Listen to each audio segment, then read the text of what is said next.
Muy buenas noches, amigos de todo el país. Bienvenidos nuevamente a Edición Nocturna. Soy Miguel Guerrero y no me canso de asegurarle que me siento muy feliz de poder estar con ustedes en sus hogares, especialmente hoy, día viernes, ¿no?, que es el último día laboral de la semana. Me acompaña Héctor Marte Pérez, jefe de redacción del periódico El Caribe, que todavía está de vacaciones en el periódico. Muy buenas noches. En el periódico. No aquí. Bueno, yo quería tratar un tema, aunque lo voy a hacer muy brevemente, que fue el tema de mi columna de hoy en el periódico El Caribe, que tiene que ver con el pedido de dos diputados de izquierda, los señores Fidelio Desprader y Fidel Santana, pidiéndole al Congreso que iniciara un juicio político contra el presidente Danilo Medina. ¿Qué significa un juicio político? Los juicios políticos tienden a destituir a los jefes de Estado por supuestas violaciones a las leyes, a la Constitución y todo eso. Yo me pregunto, ¿qué se persigue con esto, no? La Marcha Verde también está pidiendo algo parecido, y ustedes recordarán que hace algunos meses, creo que a comienzo de año, si mal no recuerdo, un grupo de intelectuales y periodistas incluidos, solicitaron al Congreso de la República también la destitución mediante un juicio político del presidente Danilo Medina y la convocatoria de elecciones anticipadas. A mí me sorprendió mucho cuando leí eso último, porque la Constitución de la República es muy clara en lo que tiene que ver con la ausencia de un presidente, ya sea porque sea destituido o porque sea objeto de un juicio político. Es decir, la Constitución prevé que ascienda a la presidencia quien ocupe en ese momento la vicepresidencia de la República y que en un plazo fatal de 30 días tiene que convocar nuevamente a la Asamblea Nacional para que llene la vacante dejada por su ascenso a la presidencia, es decir, la designación de un nuevo vicepresidente de la República. Si en el caso hipotético de que la persona que asciende a la presidencia desde la vicepresidencia no llena ese requisito constitucional, entonces la Asamblea reemplaza al presidente, no reemplaza en el cargo, sino la Asamblea Nacional tiene la obligación constitucional de hacer la designación en un plazo de 30 días. Entonces, ¿qué se persigue con esto? ¿Piensa acaso la oposición, ya sea de derecha, de izquierda o del centro, que un juicio sumario contra el presidente de la República va a promover un cambio de gobierno? Eso es una ingenuidad pensar eso. Y un hecho de esa naturaleza, sobre el cual no hay un precedente reciente en la República Dominicana, puede desatar una situación caótica, de mucha incertidumbre, que va a alarmar la inversión extranjera, va a dificultar la realización de negocios en la República Dominicana. Los negocios van a caer en una situación de incertidumbre. Incluso la propia oposición, dependiendo de quién asuma el control del gobierno, porque eso está por verse, porque si se desata un caos o un desorden generalizado como consecuencia de eso, es posible que las personas que estén pensando que puedan llegar a ser el presidente de la República sean totalmente diferentes. Y aquí puede surgir cualquier loco o puede surgir cualquier persona con otros propósitos diferentes. De manera pues que yo creo que nosotros estamos a 2 años de elecciones presidenciales y 2 años pasan rápido. Es decir, yo lo que creo que la oposición tiene que prepararse para presentar una opción verdadera, una opción confiable en esas elecciones que se van a celebrar, como dice la Constitución, el tercer domingo del mes de mayo del año 2020. Y lo mismo creemos que debe hacer el partido de gobierno, es decir, para que los dominicanos puedan concurrir confiados al proceso electoral y sepan que independientemente de que gane el partido de gobierno, que gane un partido de oposición, las personas designadas para desempeñar esos cargos que se van a escoger en esas elecciones sean lo suficientemente confiables y sean lo suficientemente transparentes y tengan una hoja de servicio a la nación que inspiren confianza y que le den al país lo que el país necesita. Son muchos años de estabilidad y muchos años de paz social. Así es, Miguel. Los mecanismos institucionales para que la gente se exprese están ahí para que la gente decida cuándo termina este gobierno, cuándo comienza otro. Yo recuerdo perfectamente que cuando se salió a la luz pública ese comunicado que tú mencionas de unos 100 ciudadanos de diferentes áreas, eso cayó muy mal en la opinión pública. Tanto así que inicialmente se atribuyó a la Marcha Verde por la sencilla razón de que algunas figuras que aparecían como firmantes del comunicado, también estaban ejerciendo activismo desde la Marcha Verde, pero recuerdo que los propios voceros de la Marcha Verde tuvieron que desligarse de esa acción, tuvieron que aclarar que ellos no estaban apoyando ese planteamiento. Perturbador, muy perturbador. Sí, que recuerdo que hasta el presidente de la Junta Central Electoral se refirió en unos términos bien categóricos sobre eso. Aquella vez la Marcha Verde se desligó. Creo que eso le hizo daño a la Marcha Verde, porque recuérdate que la Marcha Verde tuvo un tiempo de mucho auge y después vino un declive, un periodo de reflujo. Incluso de mucha deserción. Que luego han querido recuperarlo, incluso la convocatoria que tienen ahora es un esfuerzo por volver a tomar ese protagonismo que asumieron en sus inicios. Entonces, ahora la Marcha Verde habla de nuevo de juicio político, y estos legisladores, yo diría que lo que le están dando es la oficialización, el carácter legal, oficial, Fidelio Desprades y Fidel Santana como legisladores.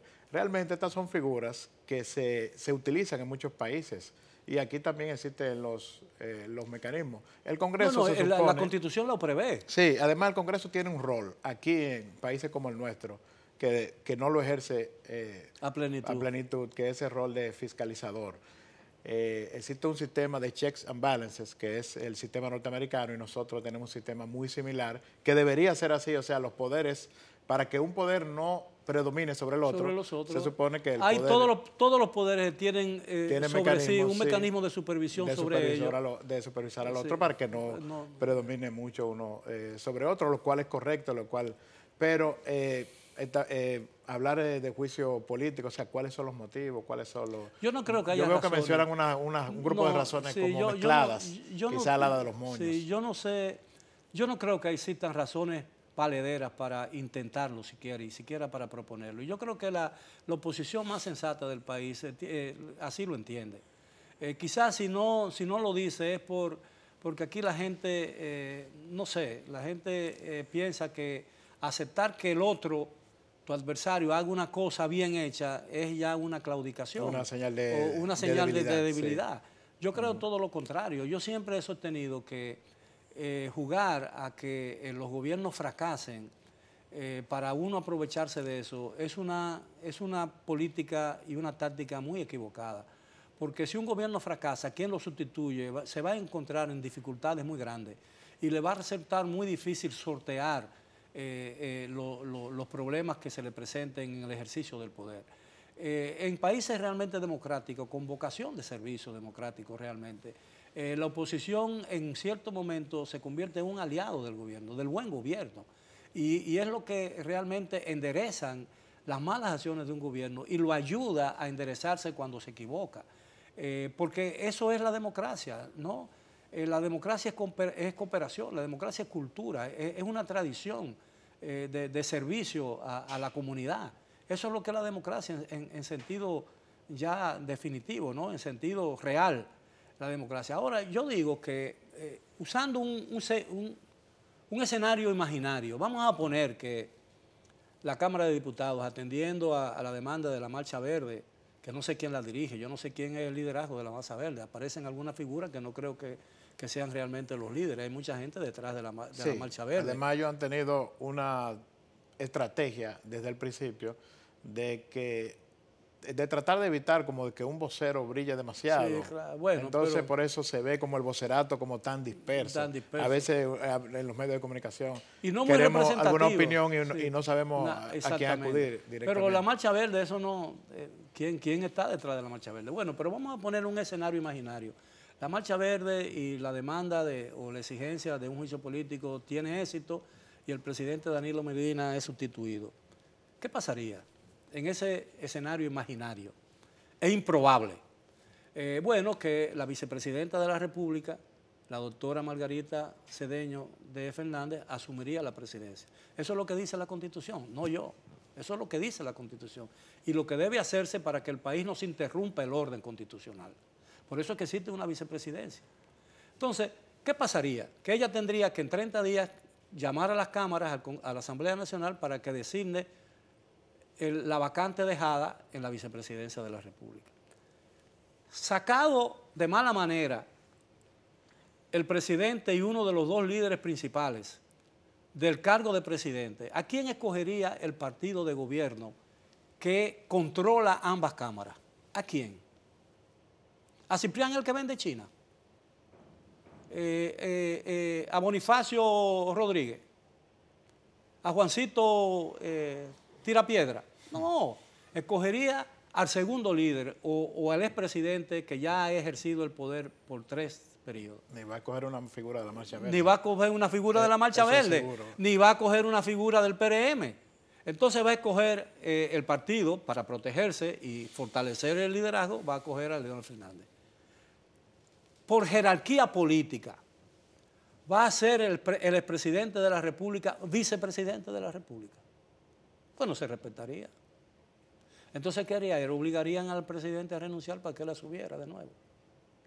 Y posiblemente a ella la nombraran nuevamente vicepresidenta, aunque me parecería absurdo porque tener un presidente y una vicepresidenta como que sea su esposa, bueno, ya ocurre en Nicaragua y vean los resultados. Sí. Y vean los resultados. Entonces, yo creo que con posibilidades de reelegirse por 2 periodos, porque los 2 años que le quedan a este mandato no se le contarían. Entonces, igualaría entonces al presidente Joaquín Balaguer, que tuvo 22 años en el poder. Entonces, eso es lo que quiere la oposición realmente, y quiere la Marcha Verde. Yo espero que no, yo creo que no, estoy convencido que no. Entonces, hay algunas demandas muy pasionales que se hacen a veces irreflexivamente, que pueden crear una situación de trastorno. Mire, yo supongo que el solo reclamo de un juicio político debe tener hoy en ascua a muchos inversionistas extranjeros y debe tener muy preocupado a muchos empresarios de este país y tiene que tener paralizada muchas nuevas inversiones porque nadie sabe lo que puede suceder en caso hipotético e improbable de que eso se dé. Hay que pensar en el país, señores. Este país tiene un proceso y en los últimos, desde 1966 a la fecha, desde 1966, ¿cuántos años han transcurrido? 34 del siglo pasado, más 18 de este, 34 y 20, porque el 20 serían 54 años. En 54 años de práctica democrática, por más defectuosa que esa práctica haya sido, por más corrupta que esa práctica haya sido, y lo ha sido realmente corrupta, aquí hemos celebrado conforme a la Constitución de la República, en los plazos que la Constitución indica, todos los procesos electorales. Aquí no se ha interrumpido todavía ningún proceso electoral por un desorden o porque no haya condiciones. De manera pues que esta sociedad tiene que confiar en la capacidad de ella misma para propiciar un proceso electoral a pesar de todas las dificultades. Porque nosotros hemos hecho procesos electorales en situaciones mucho más difíciles de las que hoy existen en el país, pero diametralmente más difíciles. En 1962 se hicieron elecciones menos de 2 años o menos de 1 año después de la muerte de Trujillo. Y las primeras elecciones, después del periodo de inestabilidad que me dio entre el derrocamiento de Juan Bosch y las elecciones siguientes, que fueron 3 años, aquí esas elecciones de 1966, que inició el proceso de maduración más o menos democrática, se hicieron después de 1 año de haber tenido este país una guerra civil que costó más de 5.000 muertos y una intervención extranjera en que vinieron como 15.000 soldados americanos y de otros países, de manera pues que no hay razones para creer que aquí no podemos celebrar, a pesar de todas las dificultades presentes y las que puedan venir en el porvenir, que no seamos capaces de realizar lo que ya hemos hecho sistemáticamente cada 4 años y a veces cada 2 años durante 54 años. ¿No te parece? Esa parte que tú dices de la resonancia que tiene un pronunciamiento como ese, que quizás nosotros no lo tomamos tan en serio. Vamos a estar claros, porque lo tomamos como eso es cuestión de política. Lo vemos como una cosa muy remota, pero esas 2 palabras, juicio político, juntas, espanta. Se oyen hacia afuera y la resonancia que tienen ahora no es la que tienen antes. O sea, así es. Con el tema de las redes sociales, eso en un ratico ya le da la vuelta al mundo. Bien, ha sido todo por hoy en nuestro segmento de comentarios. Vamos a hacer una pausa y venimos con una interesante entrevista y la presentación de unos jóvenes músicos dominicanos que han rescatado los valores musicales que antes existían y que creíamos ya perdidos. Siga con nosotros, Edición Nocturna regresa después de la pausa.